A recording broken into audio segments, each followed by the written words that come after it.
आपने पानी को नहीं छोड़ा, दारू को भी नहीं छोड़ा। तो आप ऐसा करोगे काम तो ये तो भुगतना ही पड़ेगा साहब। पानी का काम पिताजी करे, दारू का काम बेटी जी ने किया है। तो हमको क्या लेने देना है? ईडी को पता चल गया, आईटी को पता चल गया, जो उनको सजा देना है वो दे रहे हैं। आप किस प्रकार से इसको ड्रामा कह सकते हैं? अरे नुकसान तो हमारा हुआ है, धर्म के रास्ते पे चलकर भाजपा को नुकसान हुआ है। 2023 में जब कविता का अरेस्ट नहीं हुआ है इसी मुद्दे को लेकर कि सबने क्या ताना मारी है कि हमारा भाजपा का हाथ था, हालांकि हमारा हाथ था ही नहीं उसमें। इस देश में जब जब जिसने प्रजा का पैसा खाकर अगर गलत काम करते हैं, आज ना कल धर्म अपना जवाब देकर ही रहेगा। इस गलती करने वाले चाहे स्त्री हो या पुरुष, यहाँ पे न्याय मिलने के लिए या गलती को बाहर निकालने के लिए या उनको सख्त से सख्त पनिशमेंट देने के लिए कोई जेंडर बयास नहीं, यानी औरत और पुरुष में कोई फर्क नहीं है। यहाँ पर जब स्त्री आगे बढ़कर हर मायने में अपने आप को डॉक्टर्स, इंजीनियर, पॉलिटिशियन बनना चाहती है तो स्त्री का धर्म बनता है कि वो न्याय से धर्म करें, पालन करें। अगर आप इसको छोड़कर आप इस प्रकार के स्कैम्स करते रहोगे तो तब तो आपको सज़ा मिलनी ही चाहिए। तो सज़ा थोड़ी देखती है पुरुष है स्त्री है। बीआरएस पार्टी इसको इलीगल कह रही है क्योंकि मैटर अभी सुप्रीम कोर्ट में है, फिर भी अरेस्ट किया गया है क्योंकि प्राइम मिनिस्टर मोदी यहाँ पर है और उनका रोड शो चल रहा है। उसी दौरान एमएलसी कविता को अरेस्ट किया गया है। इसको इलीगल बताया। सर मैं एक बात बताती हूँ आपको, जहाँ उन्होंने आज तक ओल्ड सिटी में, मैं मुद्दा यहाँ तक लेके आती हूँ, हैदराबाद लोकसभा पार्लियामेंट में आपने फ्लाईओवर्स नहीं डाली है तो ये गलत काम नहीं है। गलत काम नहीं, आपने गलत काम नहीं किया है। आपने तो एक के पीछे एक गलत काम किया है। आपने जब वो डैम बनाया है पूरे टूट रहा है, वो ये गलत काम नहीं है। जब आप गलत काम करोगे, आपने पानी को नहीं छोड़ा, दारू को भी नहीं छोड़ा, तो आप ऐसा करोगे काम तो ये तो भुगतना ही पड़ेगा साहब। तो भुगत रहे। पानी का काम पिताजी करे, दारू का काम बेटी जी ने किया है।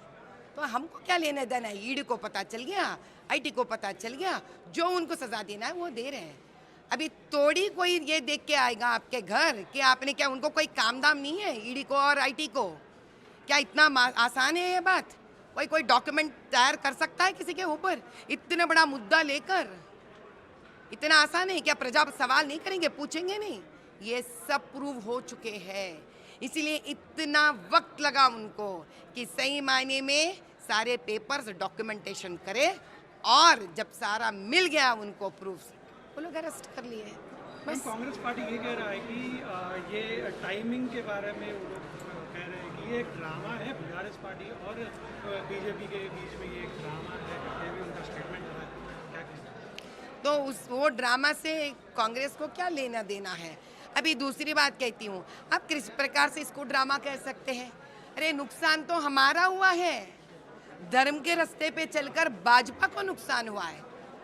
2023 में जब कविता का अरेस्ट नहीं हुआ है इसी मुद्दे को लेकर कि सबने क्या ताना मारी है कि हमारा भाजपा का हाथ था, हालांकि हमारा हाथ था ही नहीं उसमें, क्योंकि ये जो काम ईडी और आईटी कर रहे हैं ये अलग डिपार्टमेंट है जिसमें किसी का दखलंदाजी का कोई लेना देना नहीं होता है। जो हमने नहीं किया है उसका ये लोग बात को बतंगड़ बने हैं। अभी उसी बात को जब आईटी वाले और ईडी वाले आकर उनका अरेस्ट करते हैं, फिर से ये लोग बोलेंगे कि ये भाजपा मिला हुआ है यहाँ पर। अरे यार कुछ तो सही बात करो, दुनिया देख रहा है आपको, दुनिया सुन रहा है आपके हर बात को। ऐसा काम करेंगे आप, विजय माल्या को भी कहाँ छोड़ा है इस दुनिया ने। इस देश में जब जब जिसने प्रजा का पैसा खाकर अगर गलत काम करते हैं, गलत रास्ते लेके आगे बढ़ना चाहते हैं, जो प्रजा का मिलने वाला धन आप गलत तरीके से कमाने की कोशिश करोगे, आज ना कल धर्म अपना जवाब देकर ही रहेगा। मैम बीआरएस पार्टी ने स्टेट में बंद का कॉल दिया है, कल पूरा स्टेट में वो लोग प्रोटेस्ट करने का। अरे साहब बीआरएस के अधिनेता केसीआर साहब के बेटे स्वयं केटीआर साहब ने कहा है हमारा कार गैराज में चले गया है, तो गैराज से क्या कार ठीक हो गई क्या? जो धरना करने निकले हैं इतनी जल्दी ठीक होने वाली नहीं है, क्योंकि इतने सारे गलतियां कर चुके हैं कि जीवन भर वो कार गैराज में ही पड़े रहेगी और कभी रिपेयर नहीं होगी है।